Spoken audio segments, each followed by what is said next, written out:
GameStop stock analysis. Is it overvalued? This is StockerFinance. I'm your host, David Scheuer. Twitter.com/StockerFinance for more information. And Patreon and Robinhood links will be below if you want to support the show. So let's go ahead and dive right into this.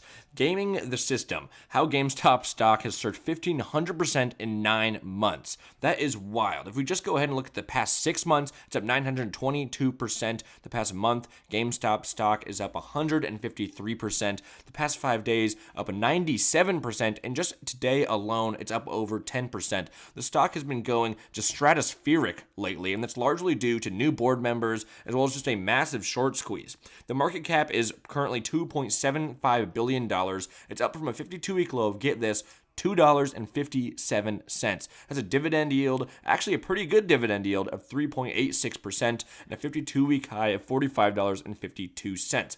Now, is this $2.75 billion market cap justified? Is it really worth this, or is this company overvalued? A lot of analysts seem to think so, and the news seems to think so as well. With GameStop closing 1,000 more stores by April 2021.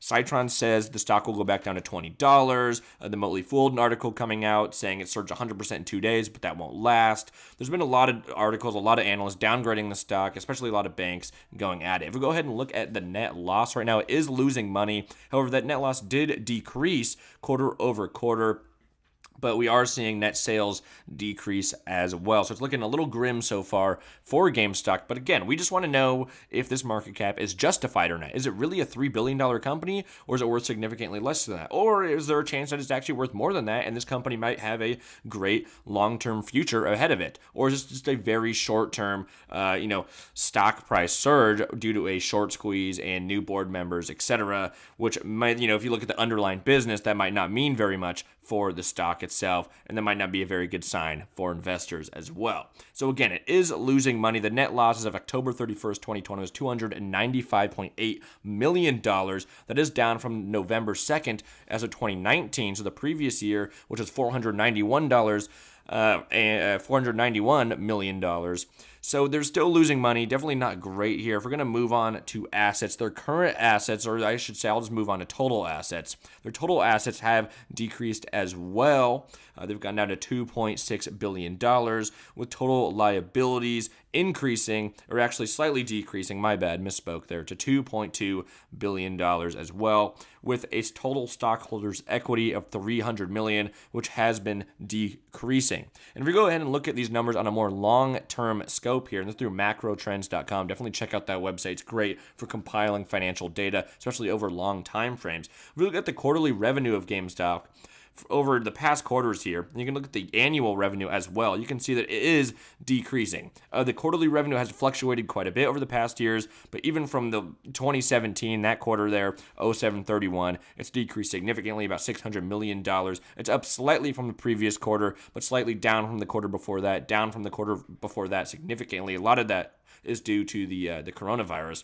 And if we look at annual, it's down significantly, although it's slightly up from, I guess you could say, all the way back in 2007. But from 2019, it's down. From 2018, it's down. It's down from 2017, 2016, 2015, 2014, 2013. I mean, it's not looking good. It's only up if you go all the way back to 2007. So the annual revenue for GameStop is not looking good. They did about $6 billion in 2020, however. We go ahead and look at total assets. It's also decreasing. However, we look at quarterly total assets as well. It is increasing slightly from the past 2 previous quarters. So that's somewhat of a good sign, I guess. And that might be due to the fact that they're getting rid of a lot of their leases. They're cutting a lot of their costs since they're closing stores, making some changes, etc. Which for the company, that's good that they are adapting in that sense. I know investors have really been pushing for them to close more stores, and we'll check out some articles about that at the end of this video. If we go ahead and have a look at shareholder equity, it is decreasing on an annual basis pretty significantly, actually. In 2008, it was $1.8 billion, and that's decreased to $612 million as of 2020. And that's also down from 2019 when it was $1.3 billion. 2018, $2.2 billion. If you look at it on a quarterly basis, it's also decreasing pretty rapidly. That's not a good sign because that means their liabilities are increasing faster than their assets are. If we go ahead and look at the shareholders' equity, you can see this decrease, and it's a pretty steep decline. That is not a great sign for this company. If you look at the year-over-year quarterly growth, the most recent quarter, as of October 31st, 2020, it was down 46%. That is not a good sign for GameStop right now. If we go ahead and look at their gross margin as well, it's decreasing quarter over quarter. Had a little bit of a comeback there, and I'm guessing that's because it was the coronavirus low back in March when everything was really locked down. We've since slightly opened back up a little bit. We're seeing things start to move around. We're seeing the companies are adapting, being able to move to online more or having people come do pickup orders. We're also seeing vaccines start to roll out. I know the U.S. has been pretty slow with it, but other places around the world have started to roll out vaccines, which is a good sign for GameStop as a brick-and-mortar business. If we look at operating margin, it is slightly increasing, make a slight recovery there, but still negative, and the net margin is obviously negative as well. Now, I want to do a quick calculation. Here's the net current asset value per share calculation. This is a famous Benjamin Graham calculation. And usually we use current assets minus total liabilities. But for this case, we're not going to do that. We're going to do total assets minus total liabilities, because if we did current assets, the calculation would not work for this company. So what we're going to go ahead and do, we're going to take the total shares, which is 69,750,000 shares, and we're going to then divide the shareholders' equity by the total shares. So the shareholders' equity, what that is, it is the total assets minus the total liabilities. Now for GameStop, this is $332,200,000. Divide that by 69,750,000 shares. We get a net current asset value per share, very long term there, of $4.76 per share. If we compare that to the current price of $39.36, it's significantly less than that, which gives us an opportunity that as value investors, this company is probably a company that we're going to want to avoid. It's definitely not an undervalued company, especially not from a net perspective. We'll go ahead and look at some more news as well. As I mentioned, GameStop's closing 1,000 more stores by April 2021. And I think this article really sums up and gives some really great examples and information about GameStop's situation. So 9 months ago, GameStop bottomed out at $2.80 a share, which is a reflection of the myriad of problems facing the retail specifically and brick-and-mortar game retail as a whole. As of Tuesday morning, when they wrote this article, it's trading around $40 a share. That's down, as we saw it, about $35 a share. However, they're questioning whether GameStop is really worth up to 16 times as much as it was back in April. They're questioning whether their ambitious plan has finally turned around and is it working. They're questioning, is GameStop's roaring its way back to its nearly $10 billion market cap it enjoyed at the height of the Wii phenomenon? Well, this article, they're saying probably not. Analysts suggest the recent surge in GameStop's price is the result of a massive short squeeze bubble that will pop eventually. But beyond the sky-high valuations of recent leaks, analysts also suggest there's some reason to believe GameStop's long-term health is more robust than last year's stock doldrums suggest. Here comes Cohen. To understand GameStop's current stock market run, you have to go back to August, when investor Ryan Cohen bought in a roughly 10% ownership stake in the retailer. Cohen is best known as the founder of pet food superstore Chewy.com, which sold to PetSmart for $3.35 billion in 2017. Since that sale, and I also have a video about that if you want to go ahead and check that out. I'll throw up a little card or something here. Since that sale, Cohen has intended to invest in his billions in big, safe stocks like Apple or Wells Fargo, so his major investment in a much riskier GameStop attracted notice. Others are more skeptical that applying a strategy for selling dog food will be so simply and applying to selling video games. That was a quote from Cohen. Now, here's the problem, which is really going on. They're saying that you're buying, pet food every month. They're comparing this whole situation, his investment, GameStop, to the pet food situation with Chewy and with PetSmart. They're saying that doesn't really make any sense because with pet food, you have to go in. But with GameStop, you can order a lot of these games online. You can download games. As they said the game business isn't like that. In pet/food and even toys as well, there's no virtual downloading. You have to go into the store and purchase that. But with GameStop, all the games they sell, you can buy digitally at the same time. That's my huge problem with GameStop. And I'm not hating on GameStop necessarily. I want this company to survive. I just think they need to make some drastic changes in how they operate if they want to compete and if they want to survive. Otherwise, we're going to see more store closures, and we're going to see investors start to bail, and we're going to see the stock just plummet. Now, whether Cohen can turn GameStop around or not, the investor excitement around his new strategy presented a problem for the many investors who had shorted the stock. As their short positions came due, those short sellers found themselves having to buy shares at the new higher price to cover that earlier borrowing, and that created a massive short squeeze, hence the insane increase in share price recently. So they would think that this next holiday season should be another very good year for the video game space, just considering the installed base and what people, all the new consoles coming out with the Xbox Series X, as well as the PS5. However, there are still plenty of headwinds for a business like GameStop, of course. The problem GameStop has, many of these problems are not going away anytime soon, Moa said. The world has changed in the last few years. As you can see with all the shopping mall closures, the disruption Amazon have caused, GameStop and others in the industry to suffer significantly. But as long as there's demand for new and used physical games, there will be demand for GameStop. The people that value trade-ins don't want to buy digital. If you do trade games in, you look at every game you purchase as a $20 bill on trade-in.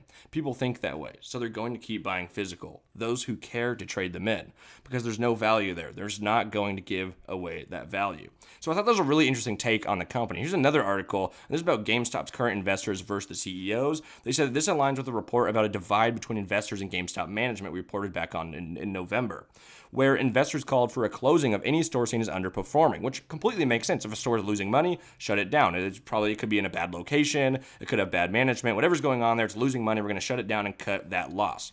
Now, management reassured them that the underperformance was due to the ending console cycle and that things would pick up once the next generation was released.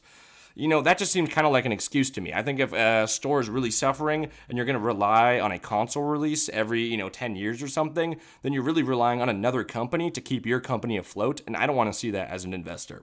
If the divide between investors and retailers is true, then it sounds like the investors got what they wanted. Any GameStop store that is seen as underperforming will soon be getting the axe. Exactly. As we just saw, they're closing 1,000 stores by April 2021. My heart goes out to those employees who will be affected by this. I completely agree with that. You never want to see people losing their jobs. There's no word on this, what stores or regions will be affected by most of these closures.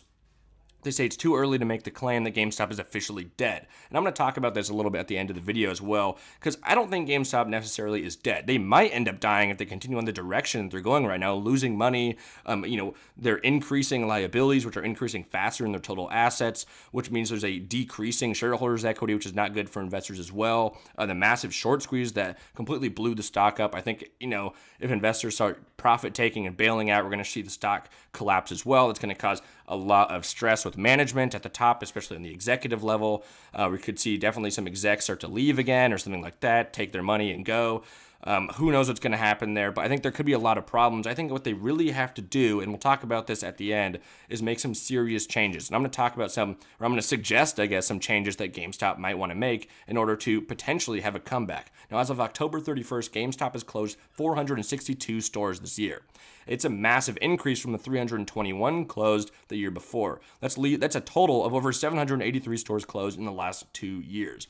Those closes are also about to ramp up big time. As I said, during an earnings call with investors, it revealed plans to close over 1,000 stores by the end of the fiscal year that ends on April 1st, 2021. That means once the Christmas rush is over, GameStop will be shutting down more stores in 3 months than they have in the last 2 years. So ironically enough, GameStop said it projects it will have a strong fourth quarter, spurred by the obvious release of the PS5 and the Xbox Series X. So basically, they're going to have this winter break time. We've already kind of gone through the holiday season now. The Christmas rush is now over, and now they're in the process of shutting down these stores as they're no longer profitable because they're not experiencing that Christmas rush. I also have a feeling that the Christmas rush was not nearly as profitable as GameStop suggests. So it's going to be really interesting in this next earnings call to see how they perform and what they have to say. So is GameStop overvalued? Well, fundamentally, yes. We already did some calculations. They're losing money. Are they a nearly $3 billion company? Personally, I do not think so. They're closing stores. It was a huge short squeeze that happened. I think it was a really special situation for the stock, but I don't think this company is fundamentally worth, and it isn't fundamentally worth, $3 billion. However, it could be if they make some serious changes, and I believe GameStop can make a comeback, actually. Am I going to invest in this company betting on that? No, not at all. I hope that this company does make a comeback so that people keep their jobs and that the company keeps thriving. But I think they need to focus on retro video games and stuff that you necessarily can't just download on your computer. Specialty video games, become a more niche market. They need to also, I would suggest, turning GameStop into maybe more of a gaming cafe once COVID restrictions. People are going to want to get out of the house. People have been stuck in the house. They want to go have a community. People are really struggling financially right now. You can't build a new PC if you don't have the money for it. So maybe you want to play video games and de-stress after work or something. You can go to a GameStop and play some video games there in a little gaming cafe. I think that would be super cool. They have tons of gaming cafes in South Korea and in other countries around the world. The United States really doesn't have those. I think it could definitely be a big opportunity here in the States. They should also spend their advertising budget on sponsoring esports events. I've never seen a GameStop advertisement. They sell video games. Why are they not advertising video game events? They should spend advertising budget on gaming conventions as well. Again, I've gone to gaming conventions and I rarely see a GameStop GameStop stand or a GameStop booth. They should definitely have that there if they want to increase awareness, get people going to their gaming cafe if they ever do that, focusing on their more niche market with retro video games and stuff you can't easily buy online or just download off Steam. I think they really need to make some drastic changes. And then they need to start, once they get that figured out, then they need to start reopening some stores, getting the momentum going on, and just really turning their business around. On top of that, GameStop does not currently franchise. I think they should franchise. Why do I say that? Well, number one, they're leasing tons of real estate right now, and when their stores close, it's hurting the company immensely. With a franchise, those franchisees have to pay GameStop, the corporate GameStop, that lease payment no matter what. So if the franchise shuts down, it's on the franchisee, as bad as that sounds, and not GameStop, the corporation. So that's a lot better for the company. On top of that, franchisees, they could give them some wiggle room to adapt to different markets. So if you have a GameStop that's struggling, why is that? Well, maybe the video game cafe that they got going, or maybe the whatever they're selling there is different, and maybe the market there is slightly different than it is somewhere else. Let's say it's a really sports-oriented town. You could have a bunch of football games in there. You could have a bunch of stuff going on. I don't know. I'm just kind of throwing up ideas right now, but I just think GameStop seriously needs to make some changes if they want to kind of make a comeback and if they want to survive. So anyways, thanks for watching. I know I was a bit rambly this video. Please subscribe. I need to stop drinking coffee before I make these videos. But check these videos out, twitter.com/StockerFinance. We're almost at 2,000 subscribers. That's super awesome. But anyways, guys, I'll see you in the next video. Peace out.